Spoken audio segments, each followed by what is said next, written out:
Merci. Prenez place. Bienvenue. Bonjour à tous. Nous voulons vous accueillir ce matin et vous dire soyez les bienvenus. Amen. Nous sommes venus ce matin pour louer le Seigneur, pour le célébrer et nous voulons le laisser rentrer dans notre vie. Parce que chaque jour, chaque matin, nous pouvons déclarer qu'il est notre Seigneur. Et c'est le même qui est là, qui nous attend chaque jour. Et nous pouvons l'accueillir aussi ce matin parce que c'est un Dieu merveilleux. Amen. Alléluia. On va chanter les sons entrés.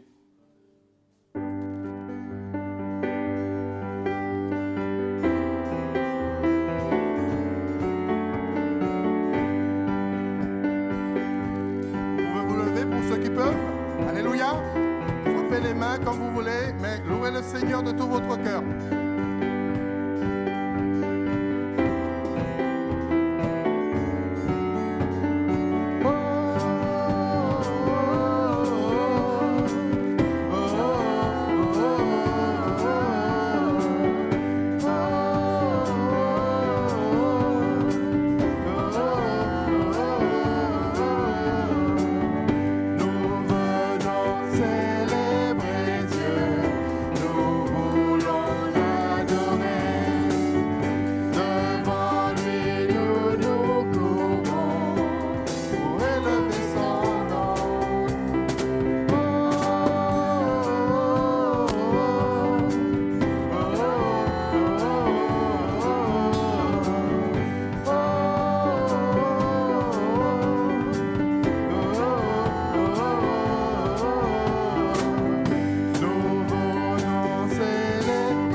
Sauveur vit il règne à jamais.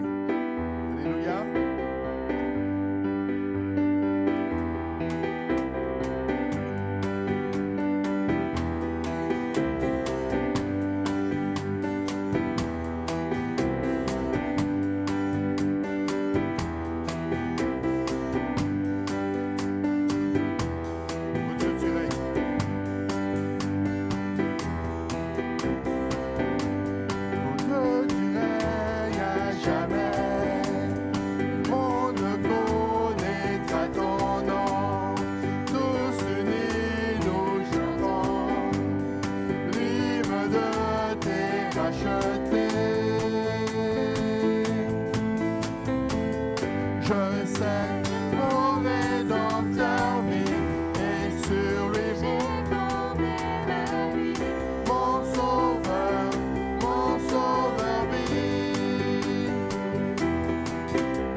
Ce matin, je peux déclarer chaque matin, Jésus, tu es le seul chemin, mon sauveur vie. Mon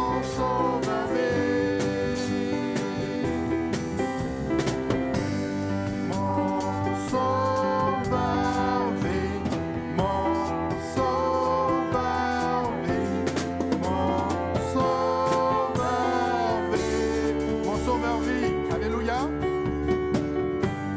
Mon sauveur vie, mon sauveur vie, mon sauveur vie. Déclare-le ce matin. Je sais que mon Rédempteur vit et sur lui j'ai fondé ma vie. Mon sauveur vie. Déclare-le ce matin. Je peux déclarer chaque matin, Jésus, tu es le seul chemin, mon sauveur vie, mon sauveur vie,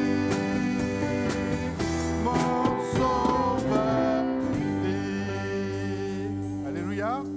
Nous pouvons le dire parce que il est plus dans le tombeau. Il est vivant, alléluia, et il est grand. On peut chanter combien il est grand ce matin dans notre vie, mais parce que toute la création lui appartient et notre Dieu n'est pas limité, il est grand. Amen.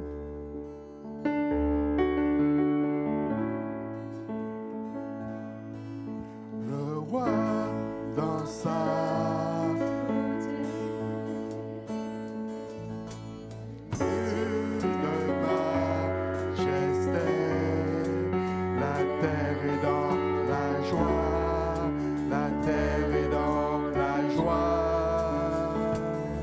sa gloire reste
Amen. Son nom est tout puissant, digne de louange, digne de louange. Chante-le ce matin. Je chanterai combien Dieu est grand.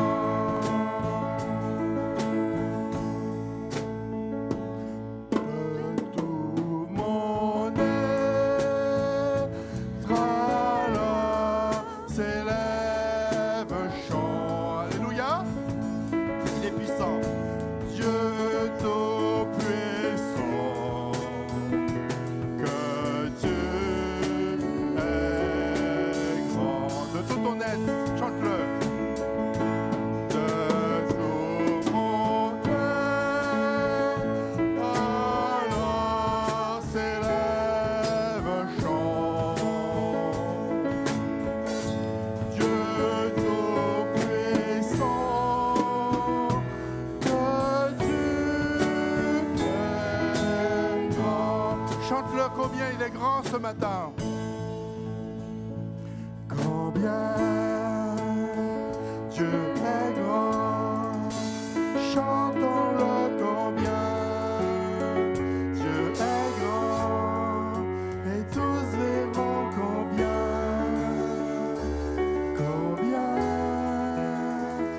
Dieu est grand. Comme une prière ce matin, chante combien.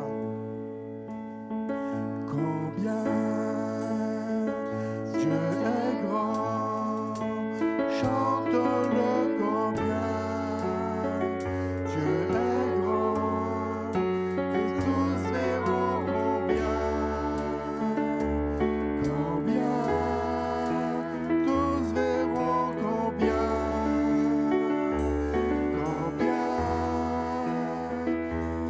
Dieu est grand. Alléluia, Seigneur. Oh, ce matin, Seigneur, nous voulons, Seigneur, exprimer ta grandeur dans nos vies, Seigneur. Tu n'es pas un Dieu limité, Seigneur, mais tu es le Dieu vivant, celui qui est venu, Seigneur, jusqu'à nous en donnant sa vie, Seigneur.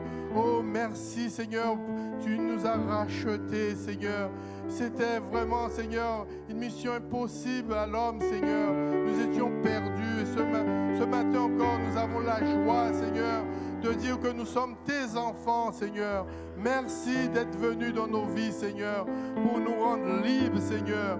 Oh Jésus, merci. Merci, Seigneur. Alléluia. Louons le Seigneur. Élevons notre voix pour lui dire combien nous l'aimons. Amen. Jésus. Alléluia.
à Dieu. Merci Seigneur pour tout ce que tu fais pour nous.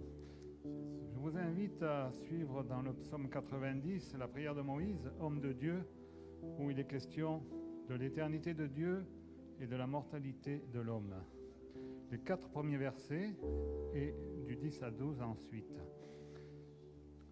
Seigneur, tu as été pour nous un refuge, de génération en génération. Avant que les montagnes fussent nées et que tu eusses créé la terre et le monde, d'éternité en éternité, tu es Dieu. Tu fais rentrer les hommes dans la poussière et tu dis, Fils de l'homme, retournez, car 1000 ans sont à tes yeux comme le jour d'hier quand il n'est plus, et comme une veille de la nuit. Verset 10. Les jours de nos années s'élèvent à 70 ans, et pour les plus robustes, à 80 ans, et l'orgueil qu'ils en tirent n'est que peine et misère, car ils passent vite et nous nous envolons. Qui prend garde à la force de ta colère et à ton courroux selon la crainte qui t'est due? Enseigne-nous bien à compter nos jours, afin que nous appliquions notre cœur à la sagesse. Amen. Oui, je veux dire merci Seigneur, parce qu'à travers ce passage, il nous dit combien son éternité est là depuis toujours. Nous la vivons et nous la vivrons encore. Merci pour tout ce que le Seigneur fait pour nous. Et j'avais juste un petit commentaire sur les années 70 ans et 80 ans pour les plus robustes. Il y a 3300 ans environ, quand Moïse fait cette prière, nous pouvons réaliser aujourd'hui que 80 ans, c'est l'espérance de vie moyenne que nous avons sur ce pays qui est la France. Donc je pense que ce sont tout simplement vraiment une parole prophétique. Béni soit le Seigneur. Je te louer et te bénir, Seigneur, encore ce matin.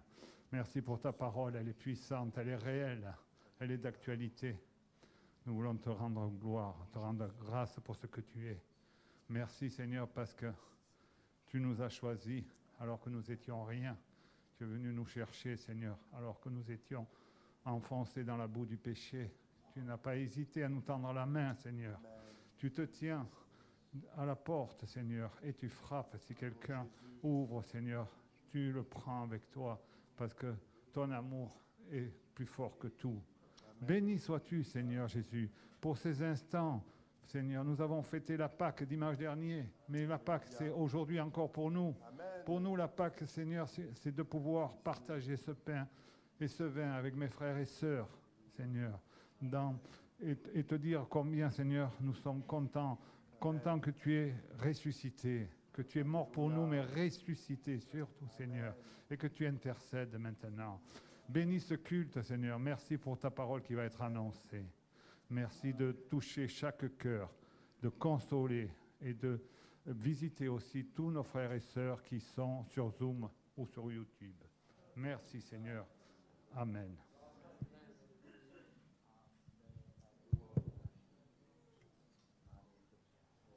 Béni soit Jésus. On continue à louer le Seigneur. Alléluia. À le bénir et à le célébrer. La musique peut continuer à nous conduire.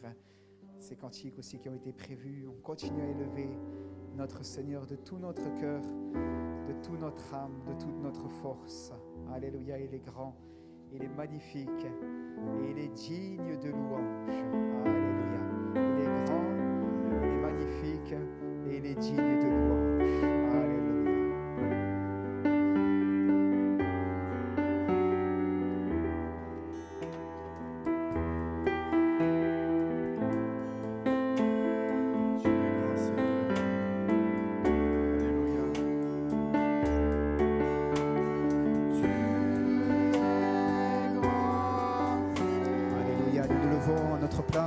Nous célébrons ensemble le repas du Seigneur. Alléluia.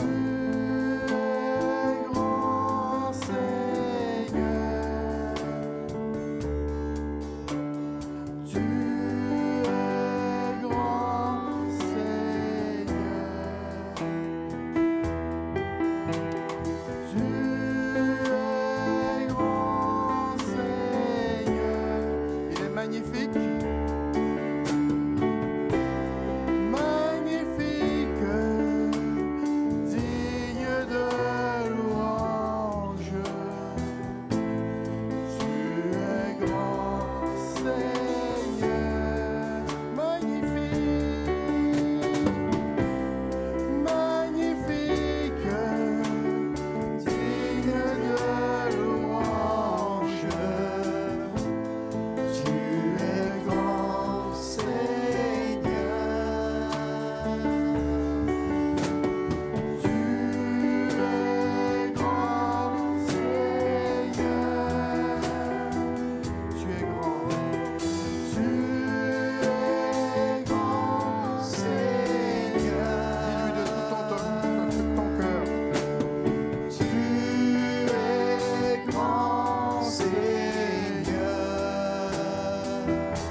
magnifique,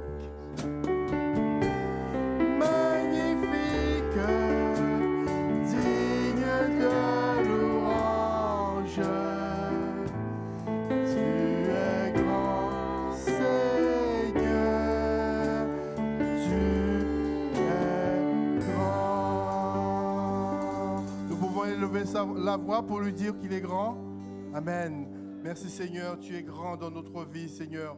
Nous voulons te louer Jésus. Nous voulons t'adorer Seigneur, de même cœur, de même esprit Seigneur. Ce que tu as accompli à la croix, c'est pour nous, c'est pour nos vies Seigneur, pour que nous puissions demeurer avec toi pour toujours dans l'éternité. Alors ce matin, nous voulons saisir ta main Seigneur, parce que c'est toi qui es le chemin, la vérité, la vie. Et ce matin encore Seigneur, nous voulons vraiment marcher à ta suite, avoir les yeux fixés sur toi. Alors aide-nous chaque jour. Oui, pardonne-nous pour nos petitesses, pour nos manquements, Seigneur, pour nos fautes, Seigneur.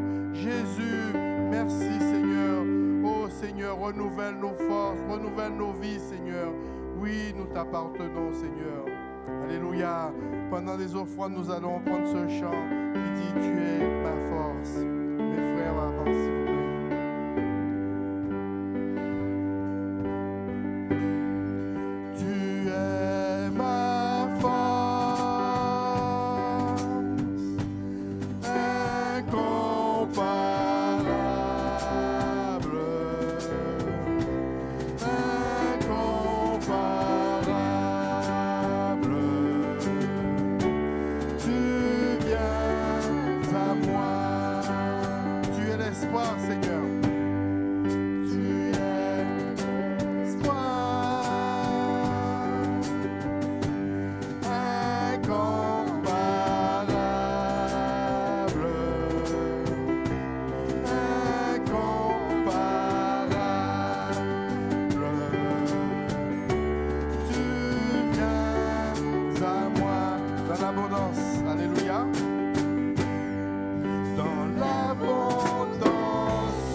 Un, deux. Voilà, merci à Lucien, aux choristes, aux musiciens pour nous avoir conduits dans ces temps de chant. Amen. Nous bénissons notre Dieu. Amen. Bonjour frères et sœurs, est-ce que vous allez bien?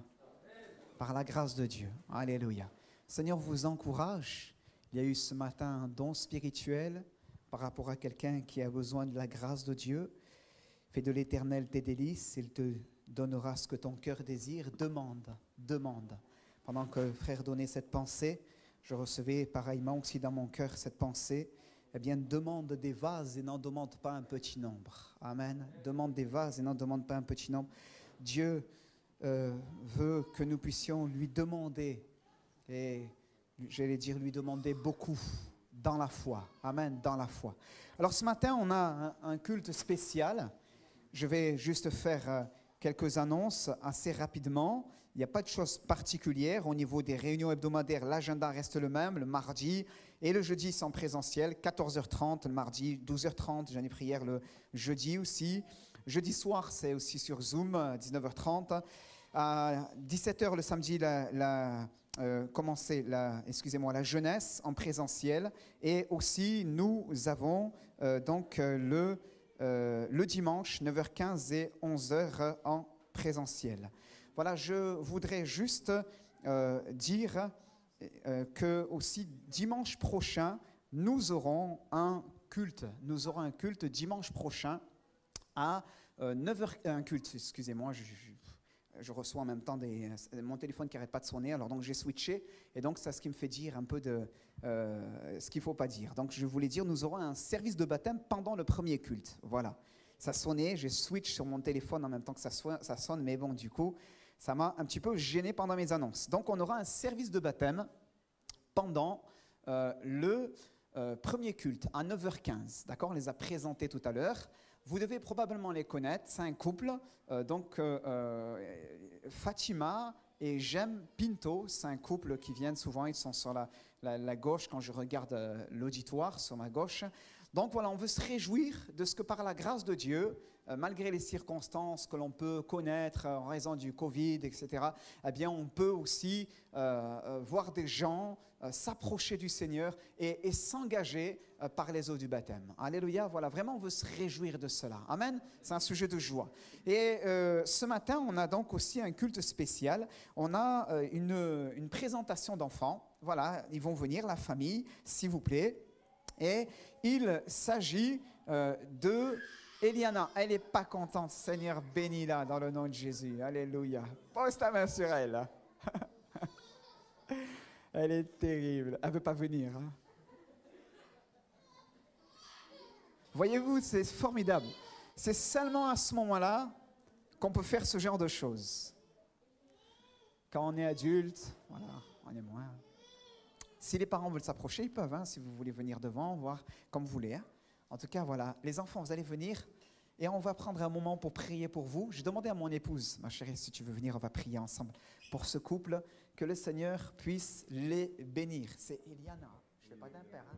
Eliana, pas Iliana, Eliana. Voilà, super. On va prier pour cette famille, afin que la grâce de Dieu soit sur eux. Alors, Eliana, elle a grandi maintenant, elle a quel âge? 19 mois, vous imaginez? Donc on a un train de retard dans les présentations. Hein? Mais bon, ils ont une excuse avec le Covid, avec tout ce qu'on a vécu l'année dernière et tout ça. Les pauvres, ils n'osaient même plus venir nous voir. Ils disaient, ouais, maintenant on est en retard, c'est plus la peine.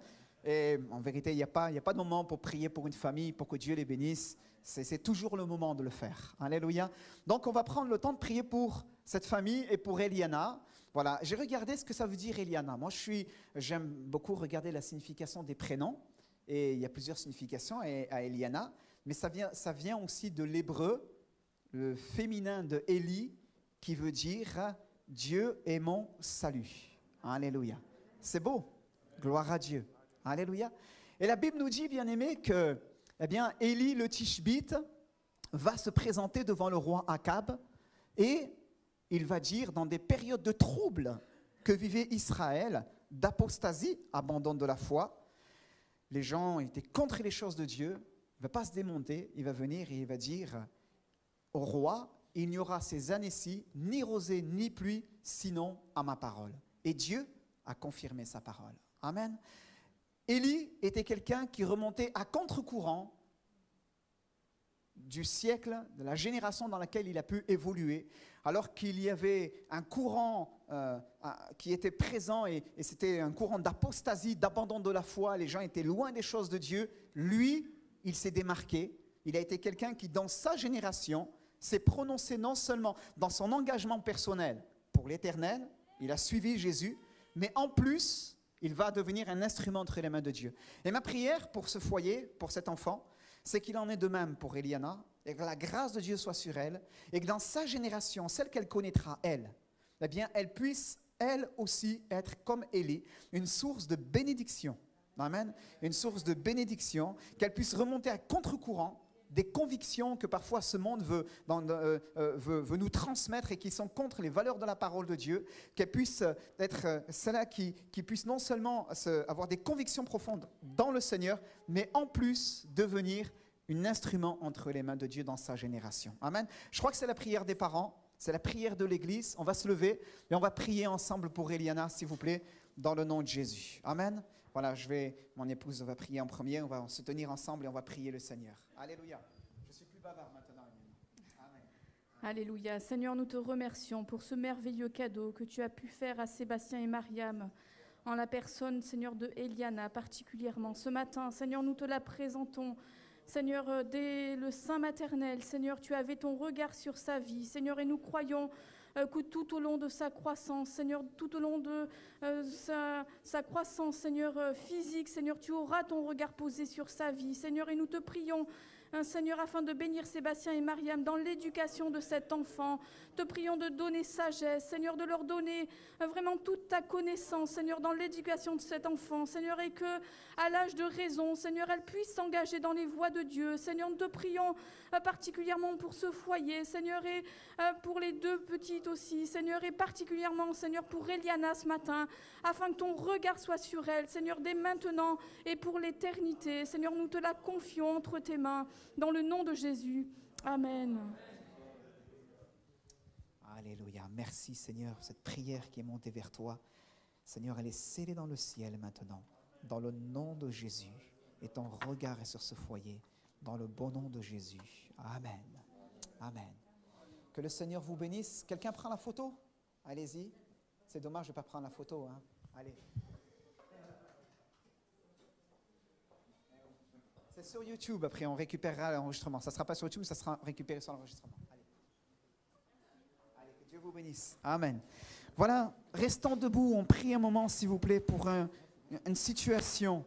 La nièce de notre frère et notre sœur, Philippe et Françoise Charillon, leur nièce doit subir une intervention chirurgicale demain, 2 anévrismes, et nous voulons prier pour que le Seigneur puisse bénir aussi cette bien-aimée. Seigneur, nous te prions maintenant pour cette bien-aimée qui nous a été soumise, Seigneur, et pour laquelle nous avons prié au premier culte. Nous nous associons ensemble et nous demandons au Seigneur sa grâce. Étends ta main, Seigneur notre Dieu, sur cette bien-aimée, Seigneur Catherine, et dans le nom de Jésus, que la grâce de Dieu soit sur elle.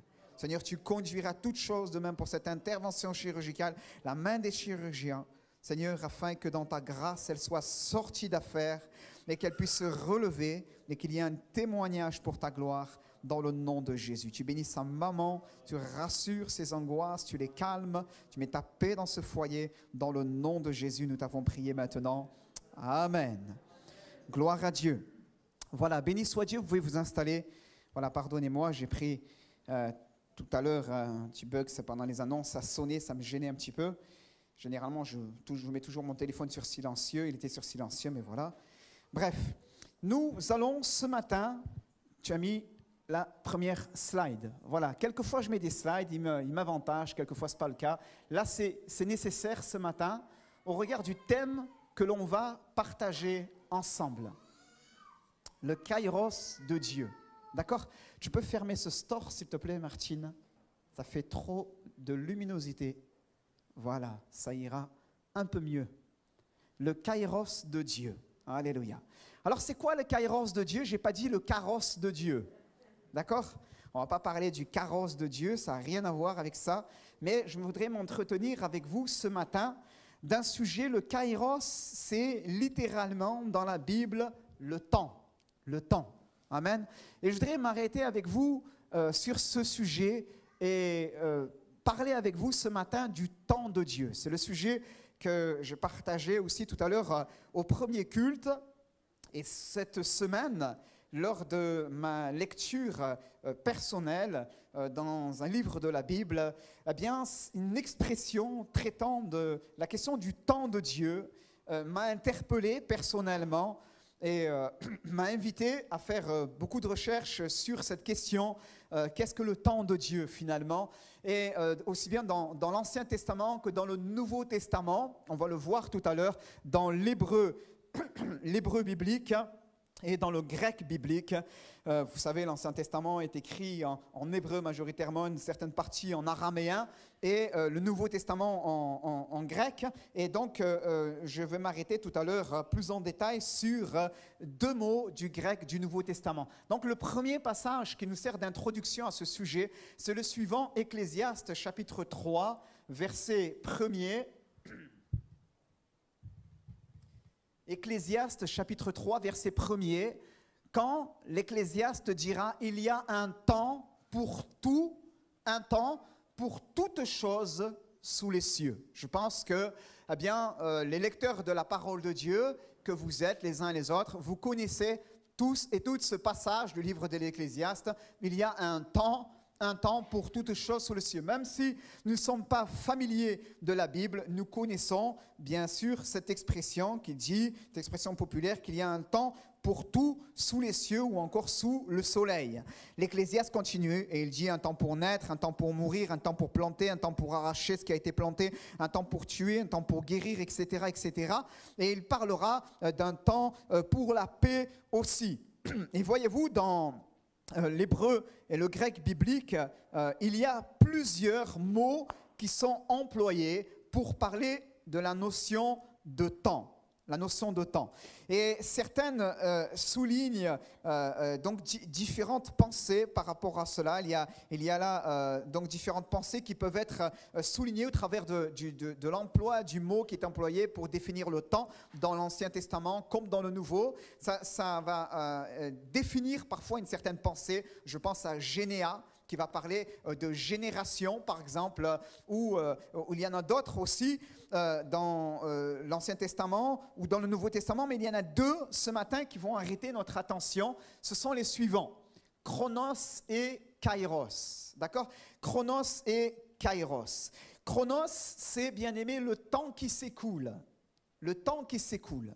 Et on va s'arrêter juste ce matin sur 2 mots traitant cette question du temps dans le Nouveau Testament, uniquement 2 mots dans le grec du Nouveau Testament, Chronos et Kairos. Chronos, c'est le temps qui s'écoule, et Kairos, c'est le temps choisi par Dieu pour l'accomplissement de ses desseins chez l'homme. Comprenez? C'est important, bien-aimés. Kairos, c'est le temps choisi par Dieu pour l'accomplissement de ses desseins chez l'homme. Et on va voir ce matin, bien-aimés, qu'au travers de ces 2 mots, en réalité, il y a parfois 2 idées bien distinctes qui, en réalité, vont converger ensemble, l'une vers l'autre, se rejoignent. J'ai noté l'une l'autre, s'embrassent, même littéralement, pour ne former qu'une seule pensée. Qu'une seule pensée. Le Chronos et le Kairos se rejoignent dans l'histoire des hommes et au travers de cela, Dieu veut nous instruire. Amen. Et la pensée que nous allons développer est la suivante, bien-aimés. Écoutez bien, ce que je veux simplement souligner ce matin pendant ce culte, au travers de ces nombreux exemples bibliques que l'on va partager, c'est que dans le chronos de notre vie qui s'écoule, d'accord, il y a la volonté de Dieu d'agir, amen, dans son kairos, dans son temps à lui, amen. Vous allez comprendre où je veux en venir ce matin, d'accord. Tout d'abord, je voudrais simplement vous dire concernant quelques vérités par rapport à Dieu et le temps. Dieu n'est pas soumis, c'est très important de comprendre cela avant d'aller plus loin. Regardez-moi, regardez pas le bébé, tout cela, restez concentrés, c'est un sujet important s'il vous plaît. D'accord? C'est très important, avant de parler du temps de Dieu, de comprendre que Dieu n'est pas soumis par le temps qui passe. C'est très important, frères et sœurs. Dieu n'est pas soumis par le chronos. Dieu n'est pas enfermé dans le chronos. Dieu habite l'éternité. Il est lui-même, l'Écriture nous dit, le Dieu de toute éternité. Notre frère en a fait la lecture dans la lecture de la Sainte Seine, il en a fait la lecture tout à l'heure, et il a cité ce psaume 90. Avant que les montagnes soient nées et que tu aies créé la terre et le monde, d'éternité en éternité, tu es Dieu. D'éternité en éternité, tu es Dieu. Dieu se nomme dans la Bible El Olam. El Olam. Un des noms de Dieu dans la Bible, c'est El Olam. Ça signifie littéralement le Dieu d'éternité. Le Dieu d'éternité. Amen. Et Dieu, bien-aimé, n'est pas enfermé comme nous dans le temps. Dieu n'est pas en train de découvrir l'histoire de l'humanité en même temps que nous la découvrons.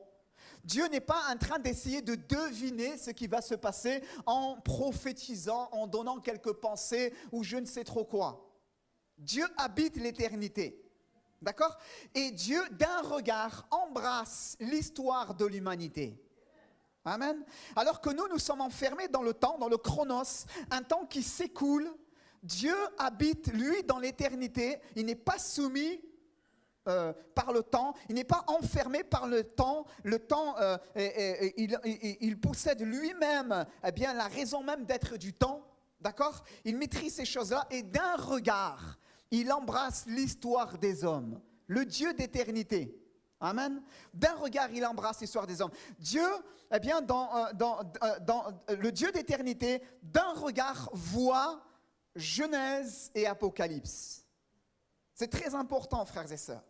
Dieu n'est pas pris au dépourvu quand Adam et Ève vont pécher, en disant, qu'est-ce que je vais faire maintenant? Il faut que je trouve une solution. Mince. Oui, pour le moment, on va couvrir leur nudité en leur donnant un vêtement. Et après, je vais réfléchir. Ça y est, j'ai trouvé, j'envoie Jésus. Le Dieu d'éternité habite l'éternité. Amen. Il est lui-même le Dieu d'éternité, le Dieu éternel. Amen. Et il embrasse d'un regard l'histoire de l'humanité. Devant lui sont la Genèse, le jardin d'Éden et la Jérusalem céleste. Amen. Devant lui sont ces choses, ces réalités-là. Amen. Il est celui qui habite l'éternité. Il est le Dieu d'éternité qui a choisi néanmoins de travailler dans le chronos des hommes, dans l'histoire des hommes. Amen. Dieu travaille dans l'histoire des hommes. Galates 4.4 nous dit, lorsque les temps ont été accomplis, on va le voir tout à l'heure, Dieu a envoyé son Fils né d'une femme née sous la loi. Lorsque les temps, littéralement, lorsque le chronos, lorsque le temps a été accompli, Dieu a envoyé son Fils né d'une femme née sous la loi. Galates 4.4 et Romains 5.6, on verra tout à l'heure ces choses-là, nous dit que lorsque nous étions encore sans force, Christ, au temps marqué, Kairos, est mort pour des impies. Christ, au temps marqué, est mort pour des impies. Qu'est-ce que ça veut dire, bien-aimés? Qu'au travers de ces deux passages, nous voyons que Dieu travaille dans l'histoire des hommes. Dieu travaille dans le chronos des hommes. Amen. Dans ce temps qui s'écoule. Dieu a dit que lorsque les temps ont été accomplis, les temps chronos, sous-entendu, le temps qui s'écoule, ont été accomplis. Dieu a envoyé son Fils né d'une femme, née sous la loi. Mais Dieu n'a pas fait les choses n'importe comment. Il a fait au temps marqué, Kairos. Il a fait au temps marqué. Dieu n'a pas regardé l'histoire de l'humanité en se disant à quel moment je vais envoyer mon Fils. À quel moment finalement? Est-ce que je l'envoie pendant la période médo-perse? Non, il y a trop de tueries, c'est une période politique trop instable. Est-ce que je l'envoie plutôt à l'ère du numérique? Ça va permettre une grande accélération du message de l'Évangile? Non, c'est un peu trop tard. Est-ce que je l'envoie là? Est-ce que je l'envoie là? Là, je pense que c'est une bonne période. Allez, j'envoie Jésus. Non, la parole de Dieu nous dit que Dieu avait un temps marqué, un kéros, un temps arrêté devant lui, durant lequel il allait envoyer son Fils, Romains 5.6, afin que Christ, au temps marqué, puisse offrir sa vie en rançon pour chacun de nous. Christ est un temps marqué, est mort pour des impies. Amen. Il avait un temps marqué dans le chronos des gens, dans le chronos de l'humanité, dans le chronos des hommes. Amen. Et Dieu a voulu volontairement que son Fils soit envoyé pendant une période de l'humanité très particulière qui, je pense, n'était pas anodine, mais avait toute son importance. La période romaine où là nous découvrons l'expansion de l'Empire romain. Pas m'arrêter là-dessus, bien-aimés. Mais il faut savoir qu'à ce moment-là, il y a un double système qui s'est développé dans tout le monde connu d'antan. C'est ce qu'on appelle le système véhiculaire et le système vernaculaire. Autrement dit, on a construit des infrastructures, des routes qui permettent, l'Empire romain a développé des routes dont on a encore aujourd'hui des vestiges, qui permettent de se déplacer dans tout le monde connu d'antan. D'accord ? C'est un système véhiculaire et le système vernaculaire, c'est le système de la langue. Alors que les hommes sont enfermés ça et là dans des dialectes et dans des langues qui leur appartiennent, l'Empire romain a développé, au travers de ce système vernaculaire, la capacité de pouvoir communiquer un seul et même langage. Comprenez ? Et Dieu, au temps marqué, son kairos, choisit d'envoyer son Fils dans le chronos de l'histoire des hommes. Et il choisit au moment opportun. Et l'histoire réelle, l'histoire romaine qui a accueilli finalement la naissance du Fils, le contexte a favorisé l'expansion du christianisme, l'expansion du message de l'Évangile. Amen. La parole de Dieu a pu ainsi courir par toute la terre. Amen. Et la parole de Dieu a pu toucher les cœurs ça et là dans tout le bassin méditerranéen connu d'antan, dans tout le monde connu d'antan. Et Dieu a ainsi travaillé dans l'histoire des hommes. Amen.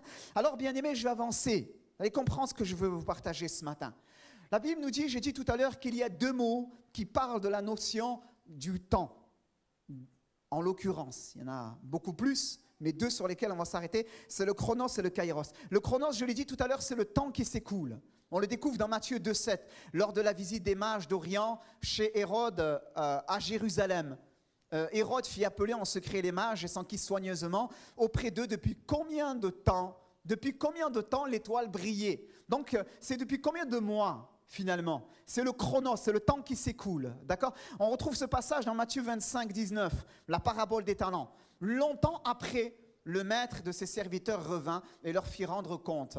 Donc longtemps après, c'est le chronos, c'est le temps qui s'écoule encore une fois. On découvre ce passage dans Marc 9, 21, avec la délivrance de ce fils qui est lié, tantôt jeté dans l'eau, tantôt jeté dans le feu. Jésus dit, depuis combien de temps, chronos, cela lui arrive-t-il? Depuis son enfance, répondirent-ils. On découvre cela avec Élisabeth. Le temps où Élisabeth devait accoucher arriva. C'est à chaque fois le chronos. On voit cela avec le démoniaque de Gadara. Donc depuis longtemps, il ne portait point de vêtements. C'est encore le chronos. C'est encore le chronos. Comprenez? Et donc c'est ce mot. C'est ce mot, le chronos, que nous découvrons au travers de ces passages que j'ai cités. Et c'est ce même chronos que nous découvrons dans l'histoire de la femme à la perte de sang, malade depuis 12 ans. Le chronos a joué contre elle. Le chronos, d'accord? C'est cette réalité, le chronos que nous découvrons chez la femme courbée, malade, courbée depuis 18 ans. Et l'Écriture nous dit que Jésus va la relever, elle est dans la synagogue. Cette femme qui était tenue captive, liée par Satan, eh bien ne fallait-il pas la délivrer le jour du sabbat? On retrouve cette réalité chez cette femme. On retrouve cette réalité chez le paralytique qui est couché à la piscine de Bethesda et malade depuis 38 ans. C'est le chronos. Depuis 38 ans, le temps s'est écoulé, le temps a joué contre lui et aujourd'hui, eh bien, il a de l'âge, il est toujours handicapé. On retrouve cette réalité chez l'aveugle guéri en Jean chapitre 9, l'aveugle de naissance, dont l'Écriture nous dit eh bien, que ses parents, lorsqu'on va les interroger pour savoir qui l'a guéri, eh bien, de peur d'être exclus de la synagogue, vont dire eh bien, aux religieux, il a de l'âge, interrogez-le. Parce qu'en réalité, l'Écriture précise, il avait plus de 40 ans. Plus de 40 ans. C'est un aveugle de naissance. On retrouve cette réalité, le chronos, dans la vie aussi de cet homme aveugle de naissance dont je viens de citer le dernier exemple. Et dans chacun, bien-aimé, dans chacun de ces acteurs bibliques, dans chacun de ces personnages bibliques dans lesquels nous voyons le chronos jouer contre eux, eh bien, le kairos de Dieu va se manifester. Alléluia. Le kairos de Dieu va se manifester et la Bible nous dit que la femme atteinte d'une perte de sang va recevoir la délivrance. La femme courbée au moment opportun va se redresser. Le paralytique couché au moment où le Seigneur va le visiter, va reprendre son lit, va aller dans sa maison et l'aveugle va recouvrir la vue. Amen. Et ce que je veux partager ce matin, frères et sœurs, eh bien la pensée de Dieu que j'ai reçue, c'est que nous aussi, alors que nous sommes enfermés dans le chronos, on est enfermés les uns les autres dans le temps. Et que ce sablier du temps s'égrène peu à peu et que nous ne voyons pas parfois la situation évoluer, changer. Nous sommes parfois comme ces personnages de la Bible, pleins de questionnements, d'interrogations au-dedans de nous-mêmes, pleins de doutes, pleins d'incertitudes, pleins de peurs. Et nous demandons si Dieu va finalement agir dans notre chronos, dans l'histoire de notre vie. La Bible nous dit que comme Dieu a rejoint ces hommes et ces femmes de l'histoire du Nouveau Testament, on aurait pu citer d'autres personnages de l'Ancien Testament, de la même manière il veut nous rejoindre et nous permettre de nous attendre à lui. Alléluia. Il y a un temps marqué par Dieu. Il y a un temps marqué par Dieu. Amen. C'est le kairos de Dieu. C'est le temps choisi, on l'a dit tout à l'heure. C'est le temps choisi par Dieu pour l'accomplissement de ses desseins. Amen. C'est un moment arrêté devant sa face, dès avant les temps anciens. Amen. C'est cette réalité que nous découvrons, que j'ai citée tout à l'heure, Romains 5, 6. Lorsque nous étions encore sans force, Christ, au temps marqué, au moment où Dieu l'a voulu, est mort pour des impies. Il y a eu un temps marqué, arrêté par lui. Amen. Christ est mort pour des impies. Le temps marqué pour la venue de son Fils, j'ai noté, c'est le kairos de Dieu par excellence. Amen. C'est le kairos de Dieu par excellence. Amen. Il y a un temps marqué par Dieu, frères et sœurs. Et j'ai noté, bien-aimés, qu'on a besoin de ne pas être réducteur. Avant de ramener à nos vies cette réalité-là, que le kairos de Dieu veut rencontrer l'homme, on a besoin les uns et les autres juste de rendre à Dieu ce qui est à Dieu. De rendre à Dieu ce qui est à Dieu. Je ne vais pas dire à César ce qui est à César parce que ça, ce n'est pas à propos ce matin, mais de rendre à Dieu ce qui est à Dieu en nous laissant juste, avant d'aller plus loin, arrêter par cette réalité, arrêter par cela, et juste tomber devant la face de Dieu avec humilité,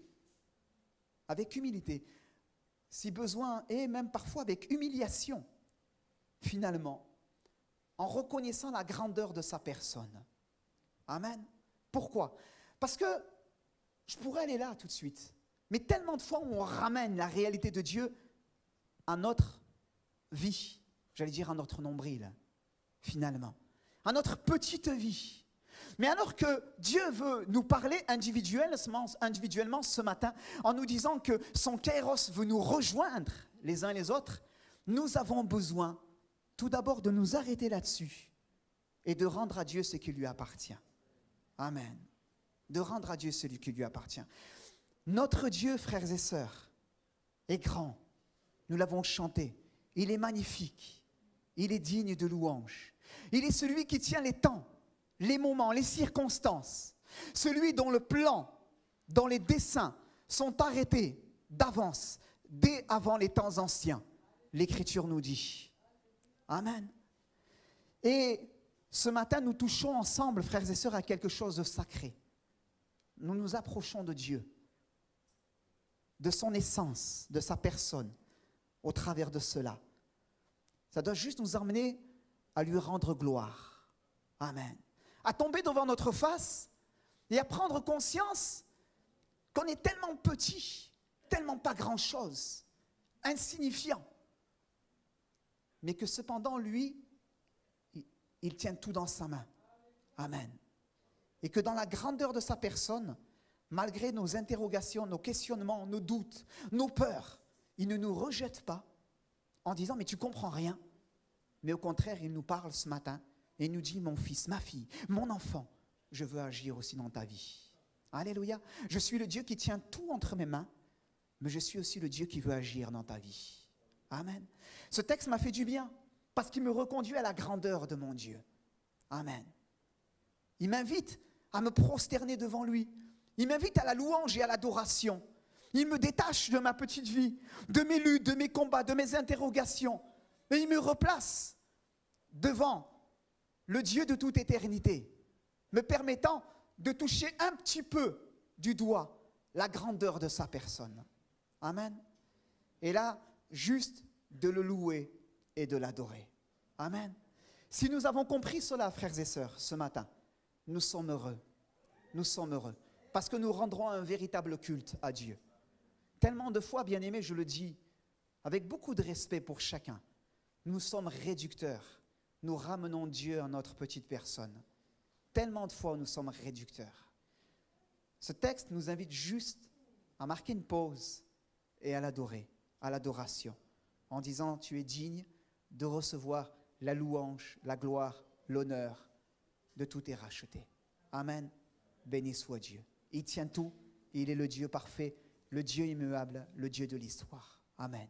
Mais béni soit Dieu de ce que dans sa bonté, il a voulu parler à notre cœur. Et il nous dit que dans son kairos, il nous dit, bien-aimé, qu'il veut nous rencontrer.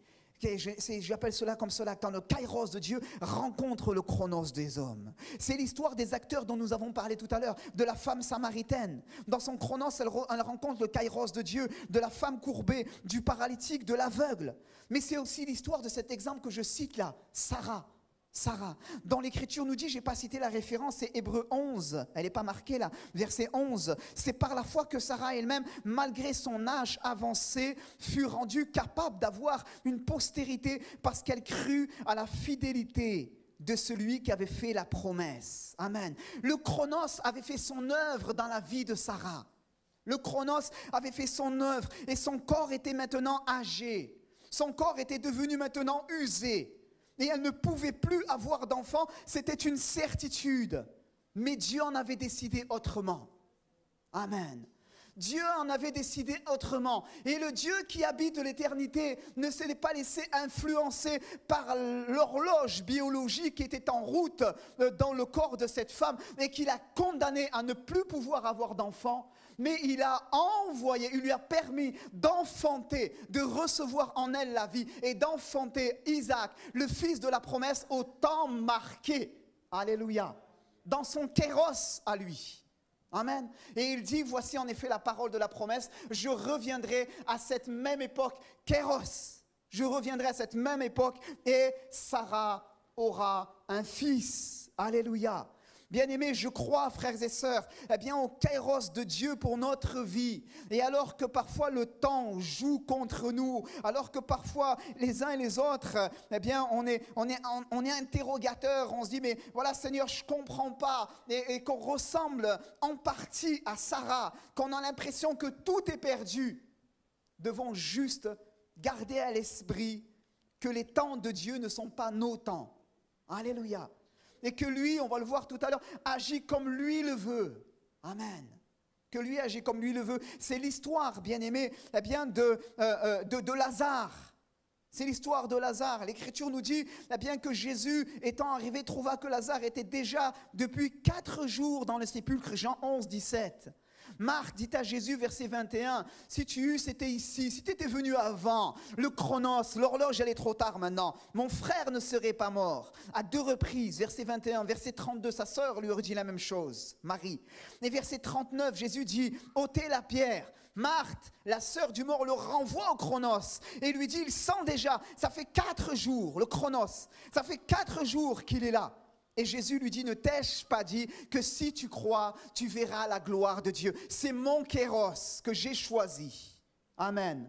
C'est le kéros que j'ai choisi pour œuvrer dans la vie de Lazare. Amen. Et maintenant, ma volonté veut être en œuvre afin d'agir dans la vie de cet individu et d'appeler à la mort, d'appeler à la vie, ce qui est mort. Alléluia. Béni soit Dieu. C'est le kéros de Dieu, frères et sœurs. C'est le kéros de Dieu. Frères et sœurs, nous pourrions parler de cette autre réalité, de différents acteurs de la Bible. On en a cité quelques-uns. Mais nous aurions pu parler, bien-aimés, de David, j'ai noté, de Joseph, de Mardochée, de Esther. Le temps nous manquera pour parler de tous ces acteurs. Mais permettez-moi juste quelques minutes de les rappeler à votre souvenir. David, la parole de Dieu nous dit, pourrions parler de David. David qui servit les desseins de Dieu dans sa génération, Acte 13, 36. Littéralement, le mot, c'est généalogie, génération, qui a donné en français. Dans sa génération. Et la Bible nous montre cependant combien il avait connu des temps difficiles, David, le berger devenu roi. Au service de Saül, il est obligé de fuir pour sauver sa vie. Exilé, il devra sans cesse se cacher de la haine meurtrière de Saül. Longtemps seul, David va demeurer longtemps seul. Dieu, au temps marqué, va l'élever au rang de roi, David. Et il servit les desseins de Dieu dans sa génération. Pourrions parler, bien-aimés, de Joseph. Je vous invite à méditer sur sa vie. Genèse 37 à 50. Tous ces chapitres parlent de la vie de Joseph. Lui aussi vendu par ses frères, esclave dans la maison de Potiphar, accusé faussement par la femme de Potiphar, jeté en prison, oublié de tous. Oublié de tous. Et le temps qui s'écoule, le chronos est là. Et la Bible nous dit que Dieu se souvint de lui. Au temps marqué, il fut élevé au rang de premier ministre de la cour de Pharaon, et il n'y eut pas d'homme plus grand que lui dans tout le pays d'Égypte, excepté Pharaon lui-même. Alléluia. Et il va devenir, Joseph, l'instrument d'une grande délivrance pour tout un peuple.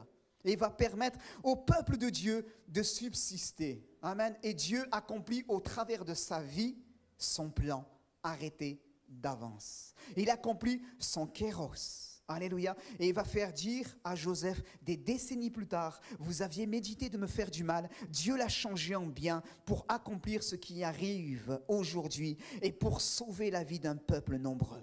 Pourrions parler, frères et sœurs, de Mardoché et de Esther. Mardoché qui à un moment donné est exposé au bûcher. Aman veut maintenant, pas au bûcher, pardonnez-moi, au poteau, et il veut le pendre. Aman veut s'en débarrasser. Et l'Écriture nous dit eh bien, que Mardoché, parce qu'à un moment donné, il va déjouer un plan de meurtre contre le roi Assuérus, eh bien, au temps marqué, il va obtenir la faveur du roi. Alléluia. Au temps marqué. Pourrions parler de Esther, à qui Mardoché a dit « Et qui sait si ce n'est pas pour un temps comme celui-ci que tu es parvenu à la royauté ?» Qui sait dans ton chronos si ce n'est pas pour un temps marqué, un kairos comme celui-ci que tu es parvenu à la royauté. Alléluia. Bien-aimés, je crois, frères et sœurs, que Dieu veut appeler une nouvelle saison dans notre vie. Kairos est aussi traduit dans la Bible par le mot saison.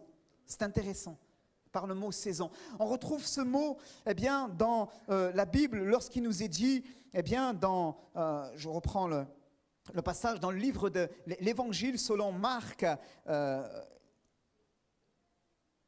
Oui, c'est ça, j'ai la référence. Évangile selon Marc, chapitre 11, verset 13, lorsque Jésus va maudire le figuier. L'Écriture nous dit que ce n'était pas la saison des figues. C'est le temps kairos qui est employé.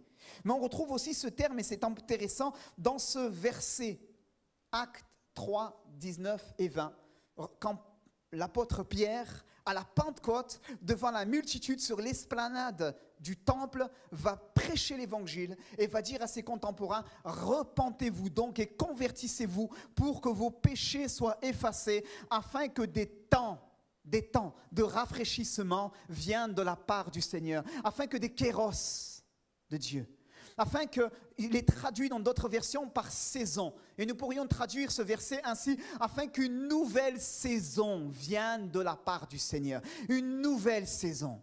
Amen. Et je crois, frères et sœurs, écoutez bien cela, que dans notre chronos, alors que nous sommes frappés de différentes manières, les uns par la solitude, les autres par la maladie, d'autres eh bien parce que chez eux la famille est inconvertie, d'autres chez eux parce que finalement rien ne réussit jamais dans tel ou tel autre domaine, même matériel. Mettez-y votre situation derrière cela. Alors que l'on peut être frappé de différentes manières dans notre chronos, je crois, frères et sœurs, que Dieu veut nous parler ce matin et nous dire qu'il est capable de faire naître dans nos vies une nouvelle saison. Alléluia. un kéros de Dieu, une nouvelle saison. Amen. Une nouvelle saison. À quoi nous sommes appelés, frères et sœurs? Comment saisir ces choses-là? Comment saisir ces choses-là? Je crois par la foi. Par la foi. Amen. Dans l'espérance d'y avoir part. Par la foi. Comme ces hommes, ces femmes dont j'ai cité les exemples et les témoignages tout à l'heure, dont leur vie a un dénominateur commun, c'est la foi dans le Fils. La foi dans le Fils. Amen. Ils s'approchent de Jésus, l'une en disant « Si je puis seulement toucher le bord de son vêtement, alors je serai guéri. » L'autre, je pense aux lépreux, en disant « Si tu le veux, tu peux me rendre pur. » Et Jésus lui dit « Je le veux, sois pur. » L'aveugle, Bartimée, en disant « Eh bien, aie pitié de moi. Aie pitié de moi, Rabouni. » Et qui crie vers Jésus. Et Jésus lui dit, que veux-tu que je fasse? Et lui de répondre, eh bien, que je recouvre la vue. Amen. Je crois qu'il y a un kéros de Dieu pour nos vies, les uns et les autres. C'est une certitude. Il ne peut pas en être autrement, parce que Dieu nous aime. Amen. Dieu nous aime. Mais dans ce kéros de Dieu, nous sommes appelés les uns et les autres à faire preuve d'humilité. Et à ne pas faire la leçon à Dieu. En disant, voilà, Seigneur, si tu n'agis pas, eh bien maintenant, eh bien Seigneur, moi je vais prendre des décisions et on tape du pied, on n'est pas content. Vous savez, des fois on est des enfants gâtés devant le Seigneur. On fait preuve d'immaturité spirituelle. On fait preuve d'immaturité spirituelle. Et on pose des ultimatums dans notre chronos à celui à qui appartient le kéros. Et on dit, Seigneur, si tu n'agis pas, je ne suis pas content, Seigneur, je te quitte. Seigneur, je cherche une femme dans le monde, c'est terminé. Ça suffit, j'ai assez attendu. Je suis fâché. Sarah, Abraham l'ont appris à leurs dépens. Ils ont voulu devancer le temps de Dieu. Ils ont eu le fils Ismaël par Agar. Mais ce n'était pas le fils de la promesse. Dieu avait un temps marqué, arrêté. Amen. Faisons preuve d'humilité dans ce désir d'embrasser, de saisir pour nos vies le kéros de Dieu. Faisons preuve d'humilité les uns les autres. Alléluia. Ne mettons pas d'ultimatum à Dieu. Comprenons que eh bien, les temps, les circonstances ne nous appartiennent pas, mais lui appartiennent à lui. Amen.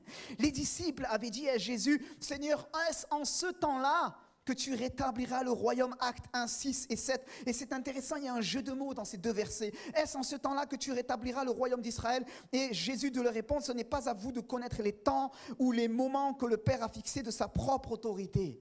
C'est intéressant, il y a un jeu de mots dans ce verset. Les disciples disaient à Jésus, est-ce en ce temps-là, est-ce à cette période de temps, est-ce à ce chronos, est-ce à ce moment du calendrier finalement? Et Jésus de leur répondre, ce n'est pas à vous de connaître les temps, donc chronos, et les moments kairos, que le Père a fixé de sa propre autorité. Et nous, des fois, on est devant Dieu, on est comme cela. Seigneur, mais est-ce que c'est maintenant? Est-ce que c'est ce temps-là? Est-ce que c'est là? Et Dieu nous dit, ce n'est pas à toi de connaître le temps et le moment que le Père a fixé de sa propre autorité. Alléluia. Faisons preuve d'humilité dans ce désir d'embrasser ce kéros de Dieu et disons, Seigneur, eh bien, je veux placer ma foi en toi, m'attendre à toi avec espérance, courir vers toi, croire que tu as un kéros pour ma vie. Amen. Mais en même temps, juste, eh bien, attendre cela avec foi. Amen. Et avec espérance, le saluer ce que toi tu vas accomplir par avance, avec action de grâce, sachant que toi, tu ne fais pas défaut dans l'accomplissement de tes desseins. Amen. Et je termine, bien-aimés, parce que le temps aussi joue contre nous, c'est le chronos, d'accord? Je termine là-dessus, bien-aimés, en disant, ne courons pas le risque de passer à côté du kéros de Dieu. Ne courons pas le risque de passer à côté du kéros de Dieu. Voyez-vous ce passage, Luc chapitre 19, Verset 44, verset 41 à 46, c'est le passage qui a touché mon cœur au moment où je me suis attaché au Seigneur, où je me suis converti. Comprenez? La Bible nous dit dans ce passage, première prédication de l'évangile que j'ai entendue, c'était ça. Je me rappelle, c'était dimanche 15 mai 94. C'est précis. C'était là. Ce passage, la Bible nous dit que Jésus, eh bien, arrive à Jérusalem et regarde Jérusalem. Et il pleure sur Jérusalem. Et il dit, Jérusalem, Jérusalem, toi qui tues et qui lapides ceux qui te sont envoyés. En parlant des prophètes. Combien de fois ai-je voulu te rassembler Comme une poule rassemble ses poussins sous ses ailes et tu ne l'as pas voulu. Désormais, tes demeures te seront laissées désertes. Et Jésus annonce la destruction de Jérusalem. Et il pleure et il se lamente. Et il dit au verset 44 du chapitre 19, il dit « Parce que tu n'as pas connu le temps où tu as été visité. Parce que tu n'as pas connu le kéros, le temps de Dieu où tu as été visité. » C'est quelque chose, bien aimé, de terrible. Quelque chose de terrible. Je voudrais terminer là-dessus. C'est une parole solennelle. Quelque chose de terrible. On peut, bien aimé, être joyeux, sauter, faire des bonds comme ça en disant « Alléluia, gloire à Dieu, le Seigneur, il veut agir dans ma vie. Seigneur, eh bien, il y a ton kéros pour ma vie, etc., etc. » Mais Dieu nous appelle à faire preuve d'humilité. Et Dieu nous appelle les uns les autres eh bien, à chercher sa face afin que dans nos vies, nous ne passons pas à côté de son kéros. Alléluia. C'est terrible, la Bible nous dit au travers de ce passage que c'est possible de passer à côté de son kéros, dans son chronos. Comprenez? C'est possible de passer à côté du plan de Dieu dans sa vie. Et on en voit tout le temps. Des hommes, des femmes que Dieu appelle à la repentance. Des hommes, des femmes à qui Dieu frappe à la porte du cœur. Et peut-être c'est quelqu'un aussi cet après-midi, ce matin, pardon. Quelqu'un que Dieu appelle et Dieu appelle. Tantôt d'une manière, Dieu parle. Tantôt d'une manière, tantôt d'une autre. L'Écriture nous dit, et malheureusement, l'homme n'y prend point garde. L'homme n'y prend point garde. Et parfois, Dieu est là et Dieu frappe à la porte de notre cœur. Et Dieu frappait pendant des années à la porte de mon cœur. Des années. Et un jour, Dieu a percuté mon cœur par le message de l'Évangile. Et ce message, en l'occurrence, il y a eu d'autres versets qui ont été rajoutés, que j'ai toujours dans mon esprit gravé à l'intérieur de moi, eh bien, utilisez ce passage. Et le serviteur de Dieu disait, mais combien de fois Dieu t'a appelé? Combien de fois Dieu a voulu te prendre? Dieu a voulu te prendre sous ses ailes. Et toi, tu ne l'as pas voulu. Jésus, quand il regarde ta vie, il pleure sur ton état. Il pleure sur ton état. Et ce message, quand je l'ai entendu à l'âge de 19 ans, il a bouleversé mon cœur. Pendant des années, me réfugiant dans la religion de mes pères, je pensais que c'était ça. On me parlait de Jésus, je rejetais tout cela. Je voulais être agréable à Dieu, tout sauf par Jésus. Mais ce jour-là, Dieu me disait, en dehors de Jésus, tu ne peux pas m'être agréable. C'est aujourd'hui le temps de Dieu. C'est aujourd'hui ton kéros. Amen. J'ai entendu cet appel, j'ai répondu à cet appel. Amen. Les chemins n'ont pas été faciles, il y a eu des luttes, des combats, il y a eu des échecs. Mais la grâce de Dieu s'est manifestée. Amen. Et la grâce de Dieu fait qu'aujourd'hui, je peux paraître devant vous. Alléluia. Pourquoi? Parce qu'à un moment de Dieu, le kéros de Dieu s'est manifesté dans ma vie et j'ai dit, Seigneur, je veux le saisir. Amen. Seigneur, nous donne les uns les autres de saisir son kéros les uns les autres pour chacune de nos vies. Nous l'avons saisi en Jésus-Christ au moyen du salut. Amen. Mais il y a tellement encore que Dieu veut faire à certains moments de nos vies. Ne laissons pas son action passer, son kéros, son temps. Mais tandis qu'il entend, pendant qu'il est temps, pendant que nous entendons sa voix, l'auteur de l'Épître aux Hébreux dira, n'endurcissons pas notre cœur. Alléluia. Mais saisissons ce que Dieu en réserve pour nous. Nous prions, s'il vous plaît. On va terminer ces moments par la prière. Amen. C'est un moment solennel. Alléluia. Seigneur, je veux te remercier pour ta parole qui ce matin nous a parlé les uns les autres. Seigneur, elle nous parle de ton temps dans le temps des hommes. Elle nous parle de cela. Le temps qui s'écoule inexorablement. Le temps, Seigneur, que tu nous invites à racheter. Le temps, Seigneur notre Dieu, après lequel on court et qui s'enfuit de nos mains comme de l'eau qui s'écoule. Seigneur, elle nous parle de ton temps à toi qui veut agir dans notre temps.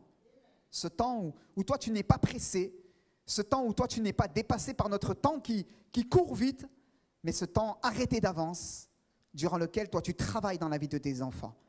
Ça a été une date dans notre conversion, dans notre engagement. Ça a été une date dans l'agenda de notre vie par rapport à une guérison, par rapport à une bénédiction. Amen. Et c'est pour nous encore ce matin une date pour nous inviter à prendre conscience, eh bien que toi, tu parles.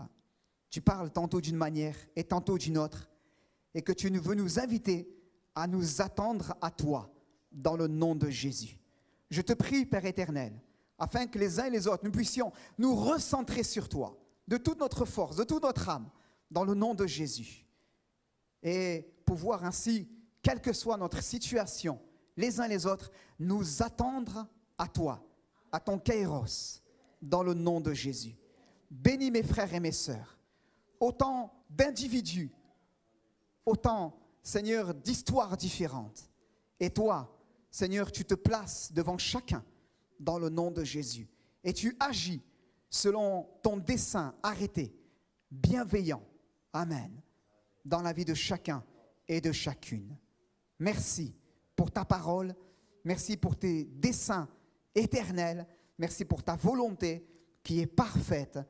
Et je te loue pour cela dans le nom de Jésus. Je te prie, Père éternel, pour celui et celle qui était découragé, Seigneur, abattu, peut-être même dans les larmes intérieurement, et qui ce matin a pris courage à l'écoute de ta parole, afin de confirmer maintenant ta parole dans sa vie, dans le nom de Jésus. Amen. Un frère, une sœur, c'est un temps de Dieu, et tu confirmes sa parole dans sa vie, dans le nom de Jésus. Je te prie, Père éternel, pour ceux qui écouteront même ce message en ligne lorsqu'il sera posté, afin, Seigneur, selon ton bon vouloir, ta volonté, même de permettre à ta parole de courir et d'atteindre un cœur et de porter son fruit dans une vie pour la gloire de ton nom. Béni sois-tu, Seigneur, à ton nom la louange et la gloire. Amen. Amen. Que Dieu vous garde dans sa paix.